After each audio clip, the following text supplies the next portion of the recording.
예, 오늘 우리가 읽은 본문으로부터 시작해가지고 로마서 16장에 보면 그 사도 바울과 함께 동역했던 많은 사람들의 이름이 쭉 기록이 되어져 있습니다. 갱그레아 교회 일꾼이라고 소개되는 베베라고 하는 그 자매로부터 시작해가지고 우리가 잘 아는 아굴라 브리스가도 소개되어 있고요. 그 외에도 많은 사람들이 소개되면서 사도 바울이 그들 모두에게 무난하라고 그렇게 전하는 내용이 기록되어 있죠. 오늘 본문에 등장하는 인물 가운데 우리가 좀 주목해서 좀 봐야 될 사람이 몇 명 있는데요. 그 가운데 첫 번째는 누구냐면 이 베베라고 하는 여인입니다. 1절을 다시 보시면 내가 갱그레아 교회 일꾼으로 있는 우리 자매 베베를 너에게 추천하느니라고 이렇게 시작을 하는데, 여기서 일꾼이라고 하는 말은 집사라고 하는 뜻입니다. 집사. 초대교회 때 집사는 교회의 지도자 가운데 한 직분이었습니다. 우리가 속한 미국 장로교회는 여성들을 교회에서 리더, 지도자로 세우는 것을 아주 당연하게 생각하는 그런 교단입니다. 그래서 담임 목회를 하고 있는 여자 목사님들도 많이 계시고, 또 교단에 들어가서 보면 교단 안에서 여러 가지 중요한 직분들을 맡고 리더십을 행사하는 그런 여성분들도 많이 있습니다. 그리고 또 노회 총무들 중에서도 여자 총무들이 꽤 많이 이렇게 있습니다. 그래서 우리 교단 같은 경우는 이제 교회 공동체 안에서 여성들을 리더로 세우는 일에 대해서는 더 이상 문제가 되지 않는 그런 교단이죠. 이제 그런데 재미있는 건 뭐냐 하면, 그런 교단에 속해 있는 우리 한인교회 같은 경우를 이렇게 좁혀서 보면 현재 미국 장로교회 안에 있는 한인 교회들 가운데 여성이 담임 목회를 하는 곳은 한 군데도 없습니다. 대부분 교회에서 여성 목사님들은 이제 교회 어떤 뭐 주일학교나 아니면 청년부 같은 파트를 담당하는 역할만 하지 담임 목회하신 분들은 한 분도 안 계세요. 그래서 담임 목사를 이렇게 구하는 이렇게 청빙 광고가 나오면 여성분들이 청빙을 지원하는 경우는 거의 없다고 합니다. 그런데 오늘 우리가 봤던 성경 본문에도 그렇고 성경에 보면, 성경에 기록된 이 초대교회 상황을 이렇게 가만 보면 초대교회에서는 여성들이 리더십을 가지고 교회를 이끌었던 경우가 꽤 많이 보입니다. 오늘 본문에서 언급하고 있는 1절에 언급하고 있는 베베라고 하는 여인도 그런 사람들 가운데 한 명이라고 할 수가 있죠.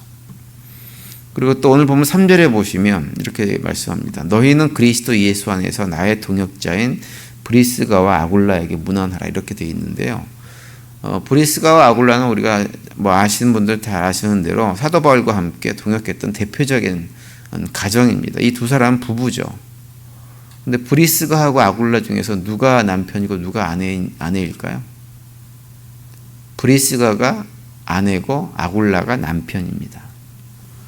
그런데 사도 바울이 두 부부를 이렇게 소개하고 그들에게 문안하라고 하면서 남편인 아굴라를 먼저 언급하고 있는 것이 아니라 브리스가를 먼저 언급하고 있어요. 이것이 뭘 의미하냐면, 그 가정에 있었던 그 가정을 중심으로 보이는 교회 공동체에서 남편인 아굴라보다 브리스가가 훨씬 더 중요한 리더십을 행사하고 있었다고 하는 것을 우리에게 보여주고 있는 것입니다. 성경을 보면 브리스가나 아굴라뿐만 아니라 또 이렇게 베베라고 하는 여인뿐만 아니라 구약 시대에 보면 이 드보라 같은 여자도 사사의 역할을 하고 선지자 역할을 한 것으로 언급이 되고 있죠.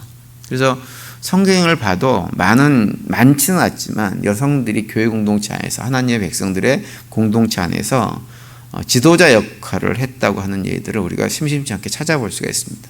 그런데 이것이 성경에 기록될 당시가 지극히 남성 중심의 사회였다고 하는 것을 감안해 볼 때는 굉장히 파격적인 내용이라고 할 수가 있는 거죠. 그래서 이것이 뭘 얘기해 주냐면, 하나님께서 우리 신앙 공동체 안에서 여성들을 그냥 남성들의 지도와 통제를 받는, 그래서 남성들이 시키는 일만 하는 그런 존재로 보지 않으셨다고 하는 것을 우리에게 말씀해 주고 있는 거예요. 저희 교회는 제가 와서 보니까 우리 교회는 그 여성들의 리더십을 행사하는 일에 대해서는 별로 큰 거부감이 없는 교회 같아요. 왜냐하면 이미 여자분들 중에 장로님이 2분이나 계시고요. 안수 집사님들 가운데서도 절반이 여자분들입니다. 또 당회원 중에서는 4분 중에서 3분이 여성분들이세요. 그래서 그런 의미에서 볼 때 우리 교회는 성경에서 이렇게 보여주고 있는 초대교회 때부터 쭉 내려오고 있는 교회 안에서 여성들이 리더십을 가지고 이런저런 사역을 했던 그런 전통, 교회 전통에 굉장히 부합하는 그런 교회라고 할 수가 있습니다. 그런데도 불구하고 여전히 오늘날 많은 교회를 보면 여성들을 교회에서 장로직분을 주는 일을 갖다가 특별히 목사 안수를 주는 것은 아주 극히 문제가 많은 것처럼 얘기하는 교회들이 상당히 많이 있습니다. 그래서 여성들을 목사 안수도 주지 않고 장로 안수도 주지 않는 것을 굉장히 성경적이라고 생각을 하는 교회들이 있는데요. 그런 교회들이 근거로 삼는 성경 구절이 없는 것은 아닙니다. 있습니다. 예를 들어서 디모데전서 2장에 보시면 이렇게 말씀하고 있죠. 11절과 12절에 보면 여자는 일체 순종함으로 조용히 배우라. 여자가 가르치는 것과 남자를 주관하는 것을 허락하지 아니하노니 오직 조용할지니라. 이렇게 말씀을 하고 있어요. 또 고린도전서 14장에도 보면 이렇게 말씀하고 있죠. 34절과 35절에 보시면 여자는 교회에서 잠잠하라. 그들에게는 말하는 것을 허락함이 없나니 율법에 이른 것 같이 오직 복종할 것이요. 이렇게 말씀을 하고 있습니다. 그러니까 이런 말씀을 놓고만 보면 성경의 교회에서 여성들을 이렇게 지도자의 역할을 세우지 않고 그냥 잠잠히 있으면서 남자의 가르침만을 받는 그런 존재. 그래서 남자들이 이렇게 시키는 일을 하는 그런 존재로 취급해도 되는 것처럼 그렇게 보입니다. 그런데 고린도전서 14장 같은 말씀은 고린도 교회라고 하는 아주 특수한 상황이 있었어요. 그 상황에 맞춰서 이 본문을 이해해야 됩니다.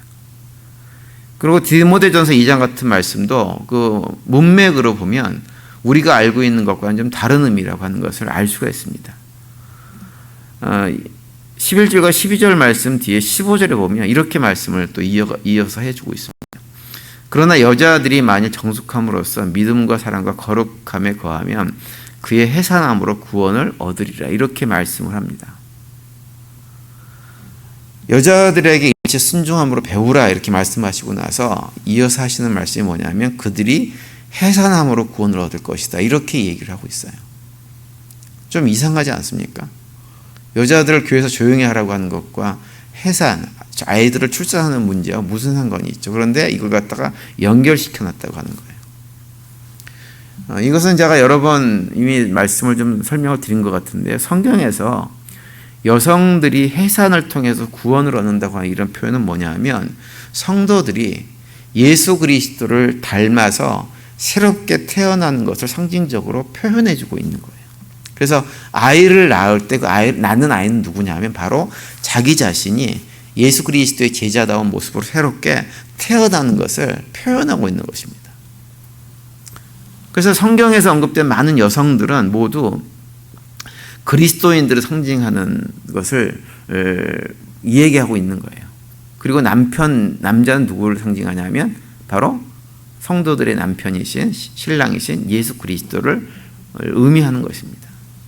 그래서 성경에서 많은 부분 가운데서 특별히 디모데전서에서 언급하고 있는 여성들로 하여금 남편에게 복종하라 이렇게 말씀하는 건 뭐냐면 그 남편은 누구냐 하면 가정에서의 남편이 아니라 우리의 신랑 대신 예수 그리스도께 복종하고 그분의 가르침을 받으면서 그분을 닮은 또 다른 나를 낳을 때 우리가 온전하게 구원을 얻는다 이런 말씀을 해주고 있는 거예요.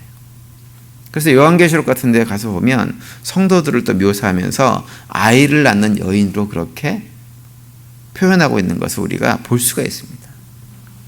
그래서 성경에서 여성들에게 남편에게 복종하고 잠잠하고 순종함으로 배우라고 하는 가르침들은 우리한테 무엇을 얘기하냐면 우리의 신랑 되신 예수님의 말씀에 귀를 기울이고 순종하고 배움으로 해서 또 다른 그리스도의 삶을 살아가라고 우리에게 말씀을 해주고 있는 것입니다. 갈라디아서 3장 28절에 보시면 이런 말씀이 있죠. 너희는 유대인이나 헬라인이나 종이나 자유인이나 남자나 여자나 다 그리스도 예수 안에서 하나이니라 이렇게 말씀하세요. 남자나 여자나 종이나 자유인이나 헬라인이나 유대인이나 할 것 없이 모든 사람이 하나님 안에서는 하나예요. 다 똑같다고 하는 말이에요. 나라, 민족, 신분, 성별, 빈부 이런 거에 전혀 차이 없이 모두가 다 하나라고 하는 거죠.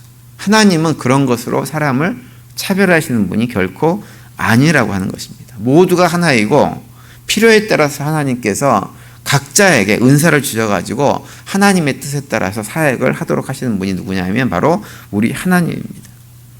그래서 그 모든 성별과 관계없이 모든 이들에게 은사를 주셔가지고 그 모든 각자 은사를 받은 성도들이 자신이 받은 은사에 따라서 사역을 감당을 해가지고 교회를 건강하게 세워나가고 하나님 나라를 확장하는 것, 그것이 하나님께서 교회 공동체에 속한 모든 성도 남녀노소를 구분하지 않고 우리 모두에게 바라시는 삶의 모습인 것입니다.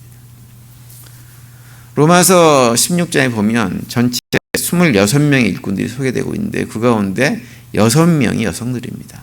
아까도 말씀드렸지만 당시 남성 중심 사회를 배경으로 놓고 볼 때 6명의 여성들이 언급되고 있다고 하는 것은 굉장히 파격적으로 많은 사람들이 소개되고 있는 것이고, 초대교회에서 여성들의 리더십이 상당히 컸다고 하는 것을 우리에게 보여주고 있는 것입니다. 뿐만 아니라 사도 바울도 남녀를 구분하지 않고 사역을 함께 동역했다고 하는 것을 우리에게 말씀을 해주고 있는 거죠. 따라서 오늘 하루도 지내시면서 우리 모두 나이, 성별, 신분, 이런 처지 우리에 상관없이 우리 모두가 다 하나님께 부름받은 일꾼임을 기억하시면서 하나님께서 우리에게 맡겨진 사명들을 신실하게 감당하시는 가운데 사도 바울이 자신의 동역자 이름들을 하나하나 부르면서 안부를 전했듯이 우리는 예수님에게 우리의 이름이 불려지는 그런 복된 삶을 살아가는 하루가 될 수 있게 되기를 바랍니다. 오늘도 그런 고백 가운데 승리하시고 또 그 가운데 주님의 기쁨이 되어주시고 또 주님께 주시는 평강이 우리 삶에 넘치는 복된 하루가 되시기를 간절히 축원을 드립니다.